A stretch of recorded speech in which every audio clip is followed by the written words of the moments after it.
Sheriff Scott Israel was grilled by Jake Tapper on Sunday, where the official did everything possible to avoid blame for the blunders leading to the Parkland shooting. At times, he seemed like he was reading from a fortune cookie. Do you think that if the Broward Sheriff's Office had done things differently, this shooting might not have happened? Listen, if ifs and buts were candy and nuts, O.J. Simpson would still be in the record books. I don't know what that means. There's 17 dead people, and there's a whole long list of things your department could have done differently. Oh, man. I don't know. If ifs and buts were candy and nuts, this jackass would be out on his butt. At least I made it rhyme. It was the same word. But he also said this with a straight face. Are you really not taking any responsibility for the multiple red flags that were brought to the attention of the Broward Sheriff's Office about this shooter before the incident? Jake, I could only take responsibility for what I knew about. I exercised my due diligence. I've given amazing leadership to this agency. Amazing leadership? Amazing. See, he's less a sheriff and more a politician. And like a politician, he's just trying to cover his butt, hoping the media focuses on other things like ending evil NRA discounts, which does nothing to stop what happened in Parkland. And so we keep hearing more about the mistakes, that authorities received many tips warning them that Cruz was going to do something bad, including potentially a mass shooting. And then there are the deputies failing to confront the shooter. The sheriff denied these facts before and now does all he can to save his job, including throwing one deputy under the bus. I gave him a gun, I gave him a badge, I gave him the training. If he didn't have the heart to go in, that's not my responsibility. That's some leader. But should you be surprised? Remember the CNN town hall? Knowing the lapses in his leadership, he diverted the audience away from his own incompetence toward Dana Lash, who probably would have done a better job than him. I understand you're standing up for the NRA, and I understand that's what you're supposed to do. But you just told this group of people that you are standing up for them. You're not standing up for them until you say, I want less weapons. That's the real disgrace, knowing what he knew then and playing that card for applause. So maybe you should be mad, but not at the NRA, at this dope. Kimberly, when he was talking about that deputy, and he says, he's only responsible up to a point. Is he right that, he wasn't there, so it wasn't his problem? I mean, just the language, his rhetoric really just shows his lack of integrity, his lack of leadership skills and qualities. He is the head boss. He should be the one taking ownership of this situation and really making it a teachable moment and saying that this was, in fact, something that they could have done better, that the deputy should have gone in, that they've had the training, that they should, re-examine situations like this. Maybe they're not making it real enough so that people aren't confronted enough with situations like this to be able to make those snap decision, judgments. And this guy seems like he's just playing to the theater, that he thinks he's some character, flawed, for sure, in a Shakespearean play, and he wants to just play to the crowd, and the more adulation that they give him, the better he feels. And you just see it by those moments, especially because when you know what he knew at the time, how he behaved in the town hall. I mean, that's why some people are calling for him to resign. Yeah, or at least be suspended, Jesse. I don't know. When he said he mentioned his amazing leadership. He's trying to steal from Donald Trump's vernacular. But it didn't work. It's like if Hillary, after Benghazi, had prayed her amazing leadership. It doesn't make sense to me. He's a political animal, and he acts like a politician because he doesn't accept responsibility. This guy switched parties to run for office. He was accused of running a patronage mill. And at this point, he has now compared himself to MLK, Gandhi, and Abraham Lincoln. That's it? Yeah. So he sounds like your typical politician. So the one deputy didn't go into the building, and then when more deputies showed up, they didn't go into the building. So they were either cowards, they broke protocol, or had the wrong protocol. We're going to find out which one that is.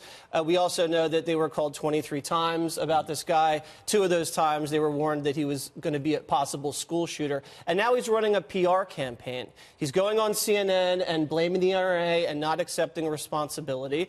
And he's taking credit away from the other department that showed up ahead of his own deputies. It almost seems like he's more concerned with bashing the NRA than solving the school safety issue.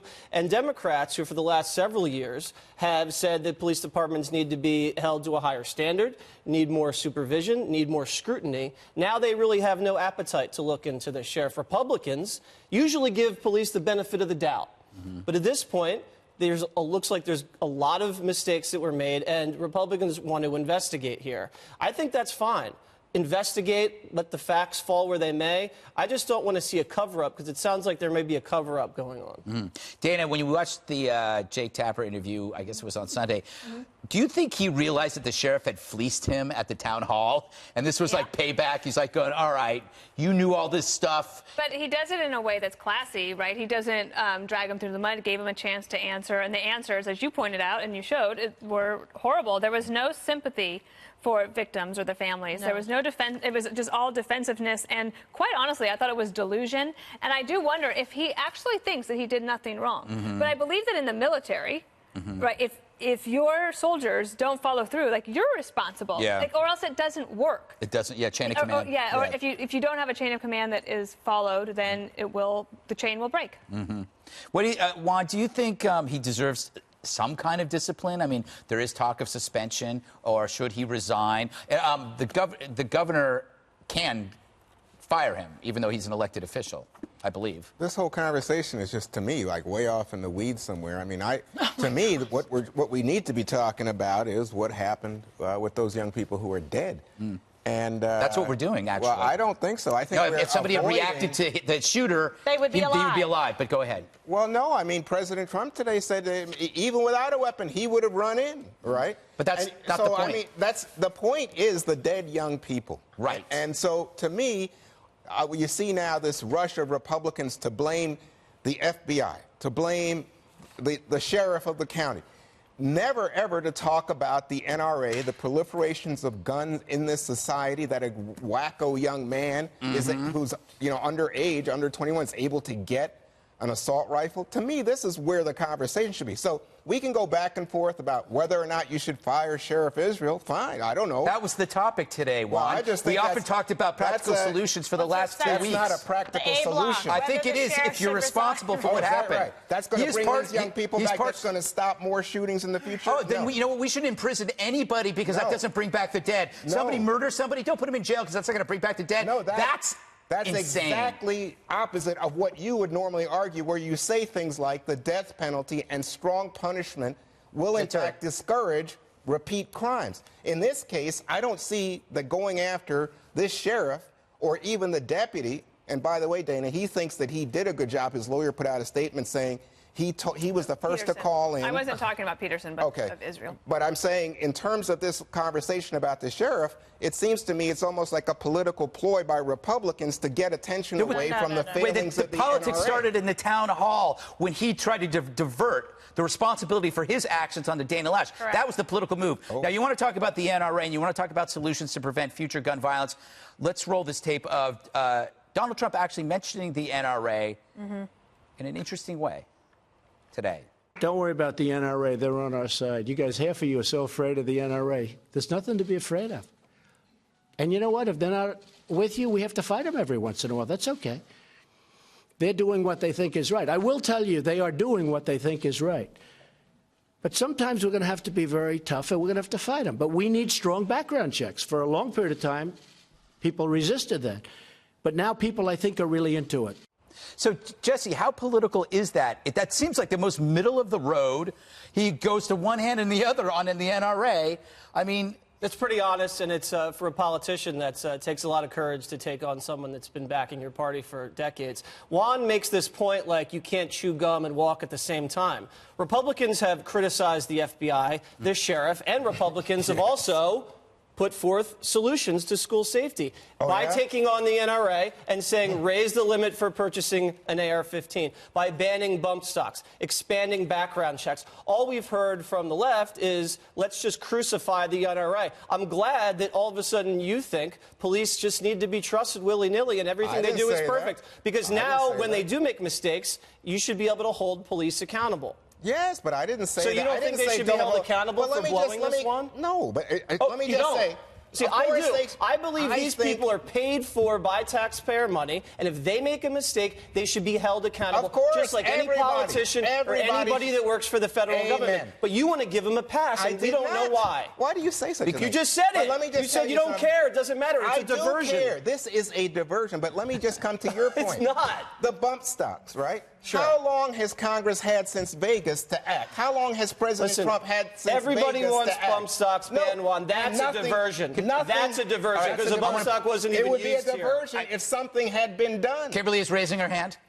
Yes, but not raising an arm, just a hand. So here's the problem here. I think that, if we really just want to be honest about it, all of these things should be examined and looked at. And to be fair, to give credit, the president did have a listening session to discuss this. And Exactly. people did bring up weapons. They did bring up guns. The president was one of the first people to come out and say, look, we have to take an examination of all of this and what happened. Maybe we need to raise the age. Maybe we should make it so that, bump stocks aren't, available, et cetera. So all of these things are in play. But it doesn't mean that we should be derelict in our duty to do an examination of the Sheriff's Department, just like we've done of the FBI, to make sure that the right protocols are in place, to make sure that this doesn't happen again. That is healthy, it is responsible, and it is competency. And that's what we need to focus on here. So all of this is appropriate discussion, just like we should discuss the sheriff here, Israel, and whether or not he is the right person to be doing that job. I think the answer is clear. Yeah, Dana, when we talk about diversions and political agendas, it's like the NRA discount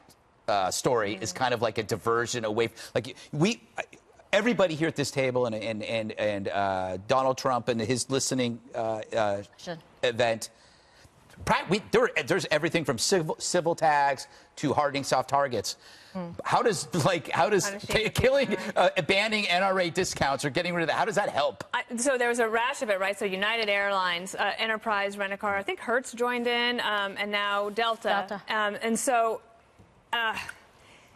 in this scenario, I understand that there is going to be opposition to the NRA, just like there is opposition to Planned Parenthood, right? Like the mirror organizations for ideology. But in this situation, when we've talked about see something, say something should lead to do something. Yeah. And we know that the do something did not happen in this case. Yeah. So why would you take that out on dues-paying members of the NRA who want to rent a car from you? Why are you punishing them? It doesn't make sense. And then it gets even worse, I think, because now an elected official in Georgia is saying, oh, yeah, Delta, well, we're going to come back at you and take away your tax break. Like, this is actually going to lead nowhere because a corporation has the right to make a decision. If they want to lose customers, fine. Yeah. I mean, if it means that much to them and they want to take the PR hit for it, or if maybe they think that they get good PR out of this, they've made that calculation as a business. I don't think the government should come in then and try to punish them. And lastly, this sheriff is the reason why people want to arm themselves, because they don't believe the sheriff can protect their safety as they didn't this time, and they want to be able to protect themselves. How'd it work this time? Right. Yeah, and Enterprise should probably focus more on the safety of their cars than this. You had a bad experience? Some people have had bad experiences, and you can Google that.